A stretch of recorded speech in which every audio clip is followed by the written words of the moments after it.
Welcome to Catalyze. I'm your host, Sarah O'Carroll.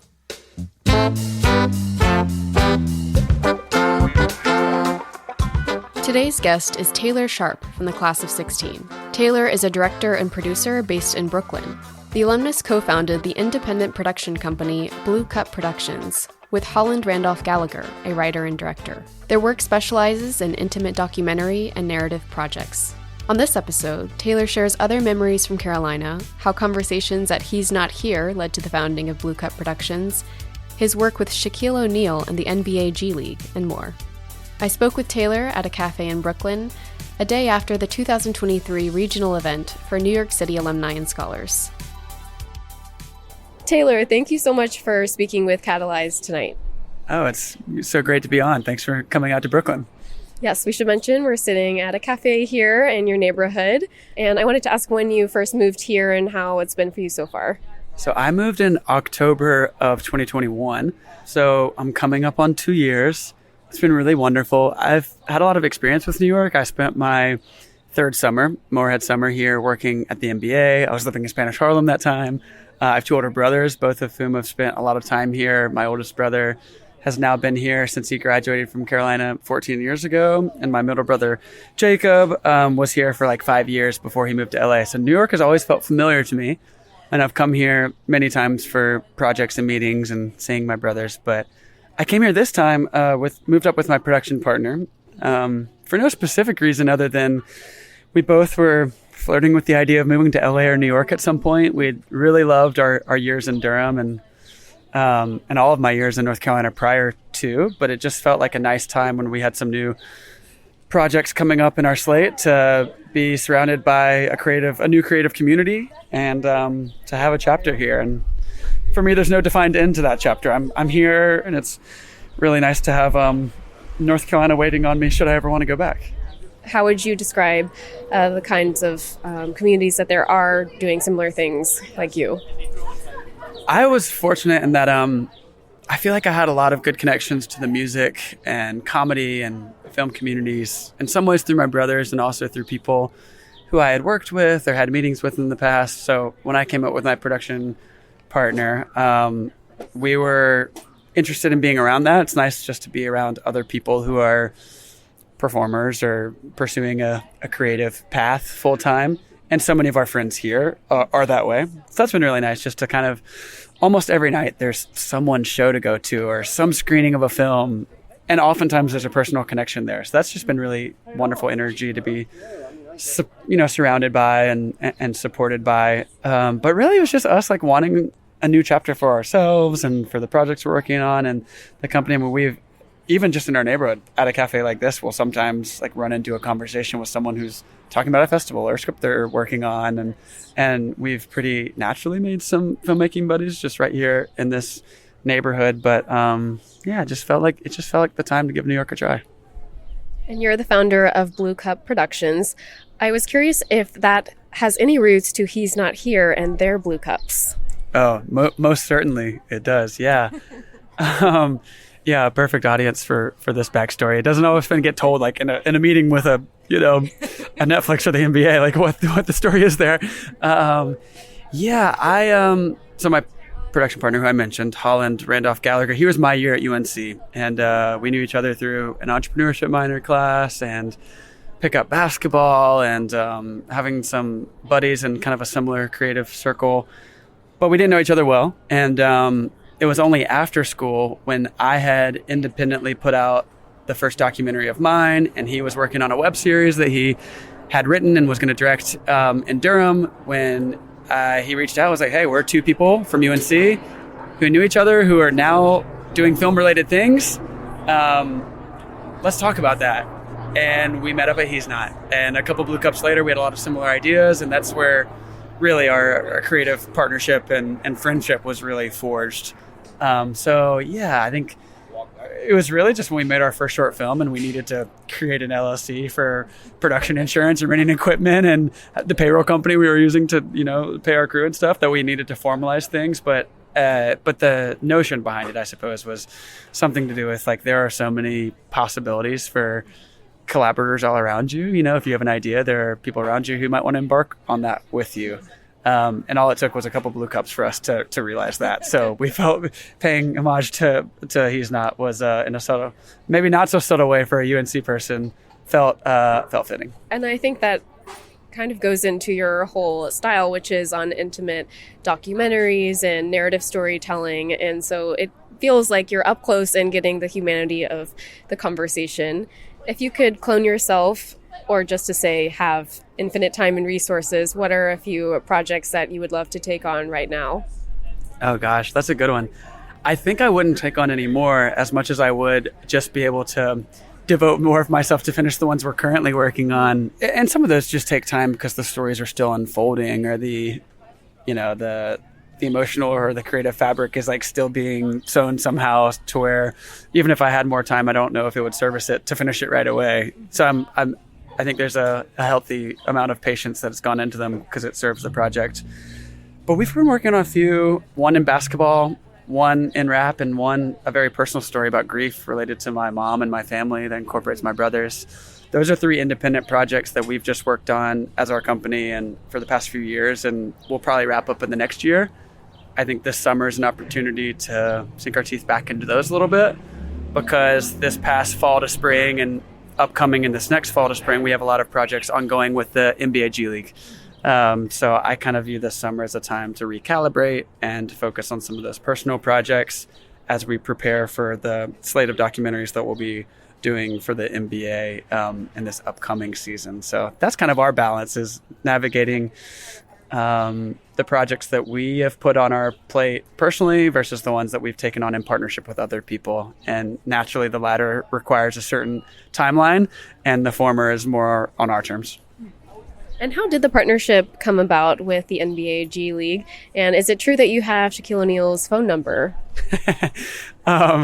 Yes. I'll answer the second one first. Can't say that I'm utilizing that phone number every day. Gonna wait for the right moment there. But yeah, we were able to work with Shaquille as the narrator for the documentary series we did with the G League this season, and that we'll be doing another season of next year. And he was really wonderful to work with, really validated us, and was kind and fun to work with. It was always exciting working with him, but he's a true professional that made us, I think there's a lot of pressure to work with someone that high caliber and well known as Shaq. And from the very beginning, he was really respectful to us and gave us his best, and was also fun to work with and friendly in such a way that now it feels like we just have a friend who we're collaborating with the G League. Yeah, that's a great Morehead-Cain story. I can't say that we would be doing any of that if it weren't for my connection to the foundation and my summers as a scholar.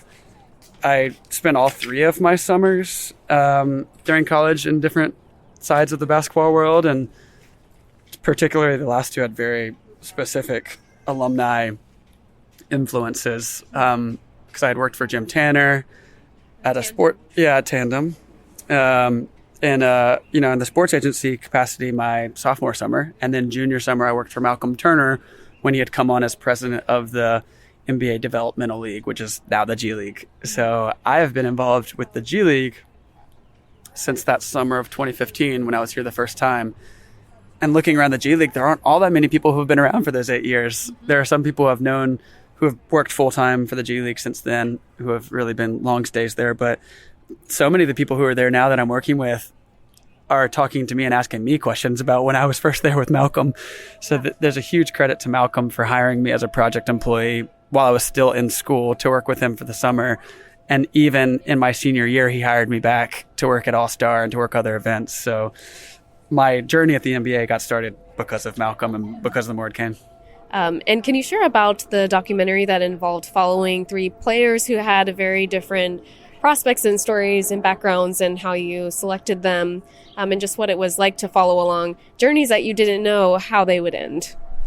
Yeah, so the project we did with the NBA G League over the course of this past basketball season followed 3 of the marquee players of the G League, which is the minor league of the NBA. And we wanted to have 3 diverse stories that would ultimately showcase what the league is as a whole, who are the types of people who make up G League players. So we chose a veteran, someone who had been in the NBA but then had fallen out of the NBA was trying to make their way back. And we chose Norris Cole. He played with LeBron on the Heat in his first 2 years, won NBA championship. So he's been to the mountaintop there, and he's trying to get back. And then we also chose a player who has the opportunity of getting called up from the G League to the NBA. So every night he's playing for that opportunity to make his dream come true, right? And to get to the NBA, to have an NBA contract. So we chose Mac McClung, who was a fan favorite, was Rookie of the Year in his last season. And we knew that he had an opportunity to make an NBA roster by the end of the season. So we just loved the idea of potentially being able to capture that. And then the other one, which is really indicative of the uniqueness of the G League, is that we chose a draft-eligible prospect, a young player, who's going to be a future NBA star. But for right now, he's the youngest American to sign a professional contract in the U.S., 17, bypassing his last year of high school and college to go become a professional with the G League. His name's Scoot Henderson from Atlanta. So we chose these three players because Scoot's going to be a top draft pick next month, and he'll be a franchise player for many years to come, but his time is tomorrow. But Mac is shooting for his time today, and Norris has kind of already had his moment, and he just wants to scratch that again. So those three players in some ways represent the G League, and we thought embedding ourselves in their storylines for a season would give a really good inside look at what the G League's all about. And how are you thinking about this upcoming cycle, and maybe not how you do it differently, but just what goes into the strategy and those conversations with your business partner about how to approach it? It was a really new thing for the G League to do this. And wonderful for us to take on that type of partnership, because it was, a high visibility, high responsibility project. We were leading the way on capturing and editing all of this, maintaining the relationships with those players. And it was a big part of a massive partnership that they had brought on with the General Insurance, who is sponsoring this. So for us, we really just wanted to deliver a docuseries that was going to be entertaining for viewers, and that the players who are participating would be proud of, and feel properly represented by. But also we were thinking we got hired to do this. We need this to serve the NBA G League's expectations as well, and hope that the General Insurance was going to be happy about it since they were paying for it. Now that we're through season one, everyone's very happy. We got gifted with some amazing stories. We learned a lot through making it. It was a success by the opinion of everyone involved, and we're coming on for season 2. So now it's just a matter of replicating that, hoping that we have as amazing of stories on court and off as we were fortunate to have this year.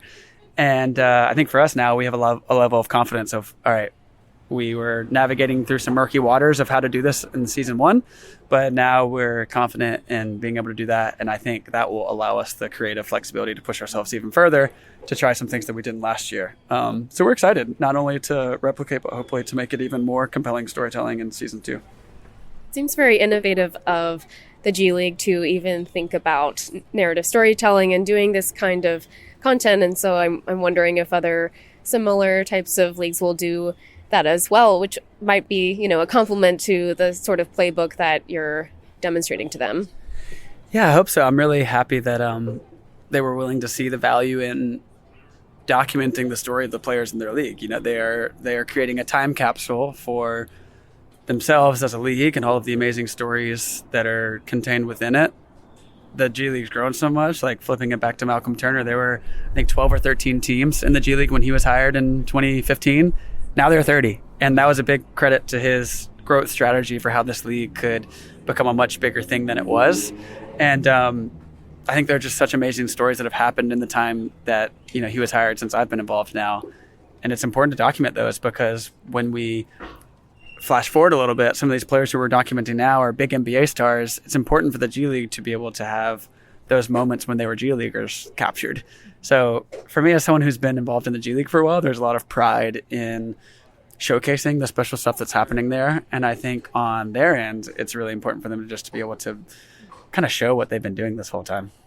Going back to having your hand in many different areas of the basketball world, do you feel like those experiences, even though you ultimately didn't decide to become a sports agent, that's helped in a way, because you're still in the business and from the stories angle, but I'm sure you're seeing a lot of familiar things that you're exposed to in college and afterwards. It's amazing the ways that all of those experiences and communities and connections and worlds have continued to coalesce in some way.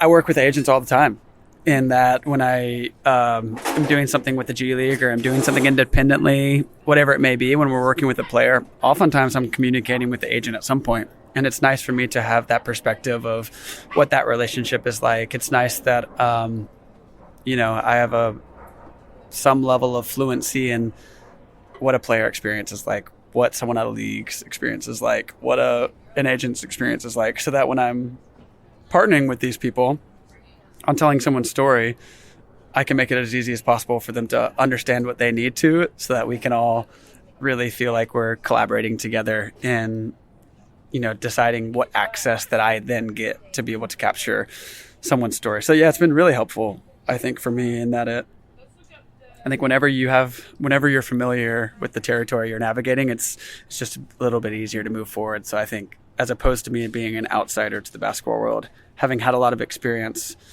in different areas of the basketball world before even becoming a filmmaker, it's really helped on the filmmaking side of things, because I think they trust me to understand the nuances of everything. And that's been really beneficial. And was it going back to Africa to do the documentary there that was the turning point to decide, I want to do film, and maybe that's in basketball or maybe it's elsewhere? Or when did that, turning point happen for you? Good question. Yeah. I at that time, it really goes back to my public service summer, which was the summer of 2013 after my first year. And I felt like I had this unique opportunity to spin a globe and, put a blindfold on and put my finger on on it and make it stop and see where I wanted to go, because there are plenty of NGOs where I could have gone, and a lot of interests that I had and past scholars' experiences that I was reading their reports from, trying to decide where I was going to go. And I actually was taking a break from the research, and I was reading an ESPN article about the Boston Celtics and their relationship with this Zimbabwean nonprofit and this African philosophy of Ubuntu. And that's how I learned about Hoops for Hope, the nonprofit that ultimately I spent that summer with. I called the founder on that day and told him about my opportunity to volunteer with an organization, and I told him about the Morehead-Cain, and they were receptive to me coming, and fortunately the foundation allowed me to do so. And it was my summer there that that ultimately would push me into filmmaking, because as a result of that summer, I fell in love with what Hoops for Hope did. I had a host little brother who had a dream of making it to the U.S. through basketball, and I left that experience really wanting to shine a light on all of that. So my first film was because of my love for Hoops for Hope and the work they do, and because of that desire to shine a light on Watita's story. I wouldn't have otherwise found my way into film if it weren't for that formidable, experience. And I think it's the summers that came after it that enabled that project to actually come together in a serious way. And you also looked at were part of the script writing process for an evacuation love story that was played at the Varsity Theater, and have since also done a documentary, a short film on your brother through the Visit North Carolina series, which you won as well. So congratulations for that recognition. How do you decide that this is something that you want to invest in as a project? I've always been guided just by what stories were really gnawing at me, in a way of like, I don't think we've ever really worked on a project where it wasn't the feeling of the story has to be told. And no matter how, we will tell it. Even if it's can't find funding, we'll do it independently or go out and find the right partner for it.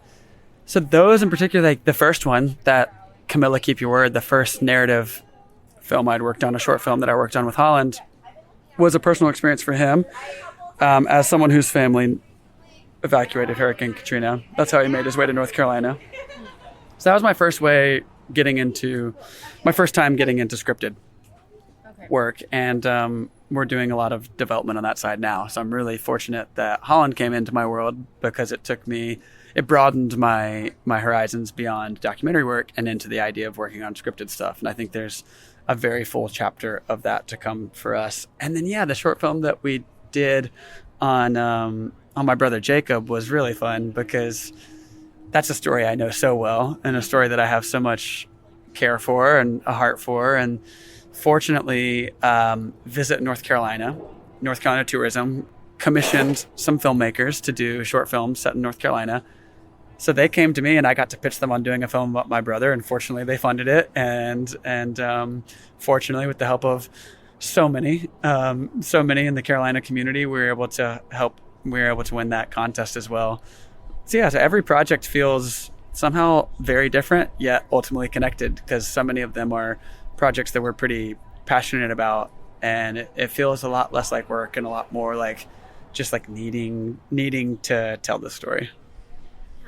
And we are on a podcast, so we need to mention your childhood at least once. But I'm curious where you get your knack for identifying stories. Is that something that was a big part of your family or just something innate in you? Because it's not natural for everyone to see things that need to be told.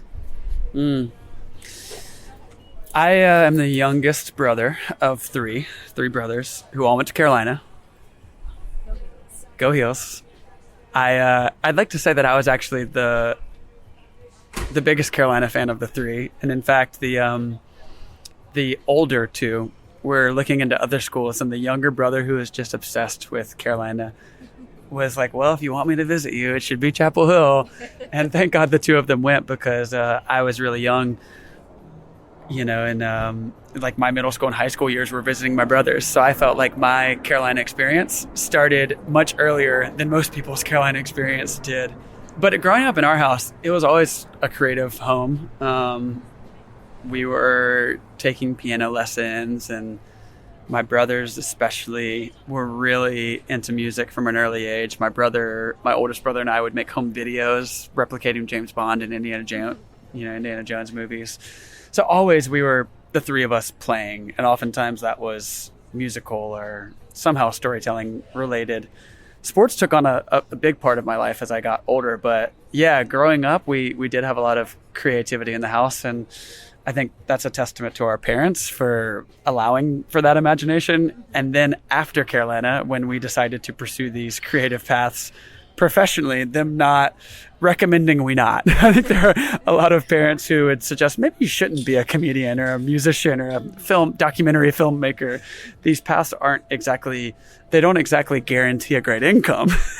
And fortunately, we had wonderfully supportive parents who wanted nothing more than for us to pursue what we felt was truest to us, and that allowed our passions to kind of rise to the top in how we spend our time. And that manifested us all having creative careers now, I guess, if you can say the word career at the end of that. So both my brothers and myself, I think, are really fortunate for that upbringing. Do you have any guiding questions that you have turned to in trying to make a decision about what to do? Is this a place I want to live, or is this an issue I really care about? What goes on in your mind when you're making those kinds of calculated decisions when it might not be just about money, is what I'm hearing?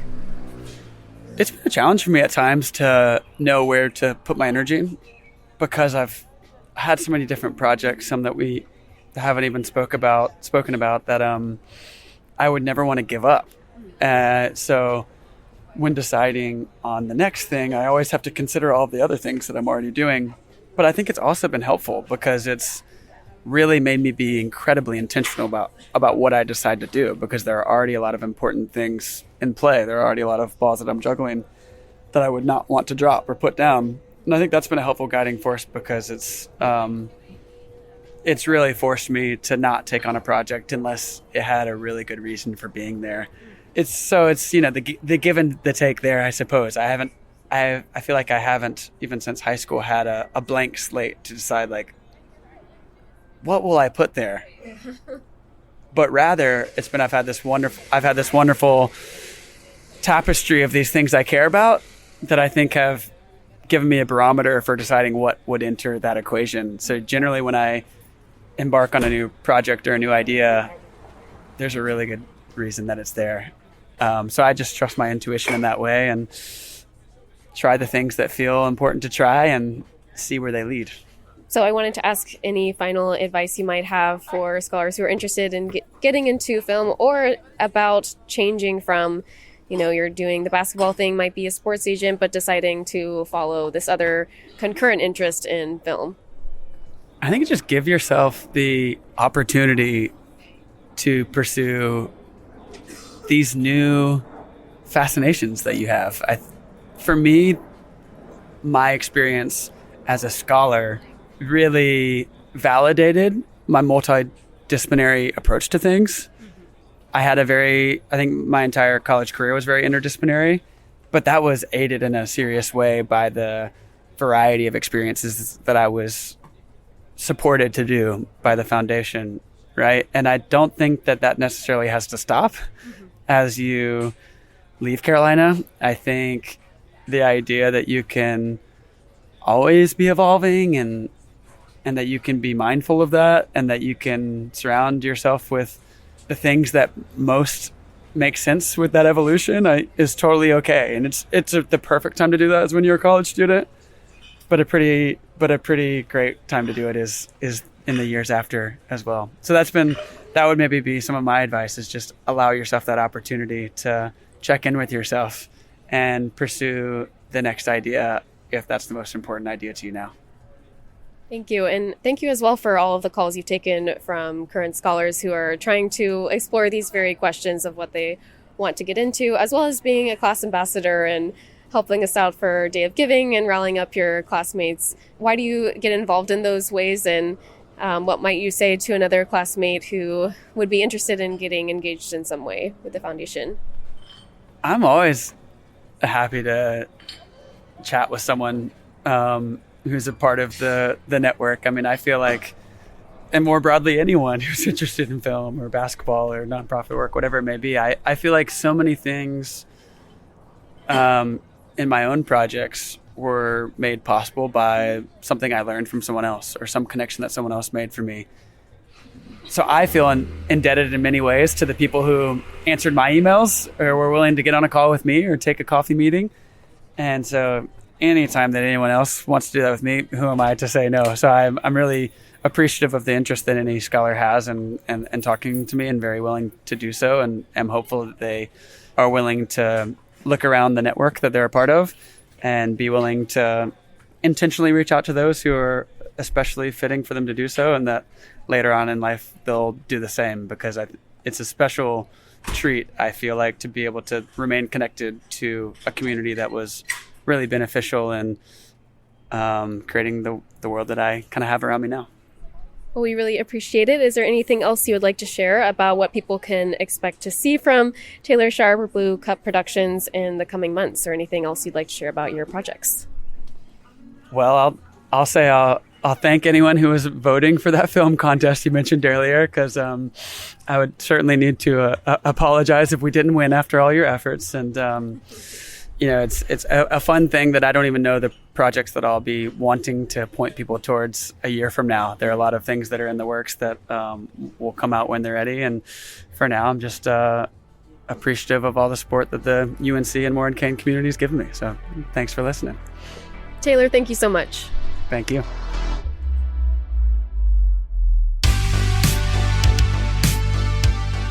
Thank you for listening to Catalyze. I'm your host, Sarah O'Carroll, and that was Taylor Sharp from the Class of 16. You can let us know what you thought of this episode or who you want to hear from next by emailing us at communications@moreheadcain.org or by finding us on social media at Morehead-Cain.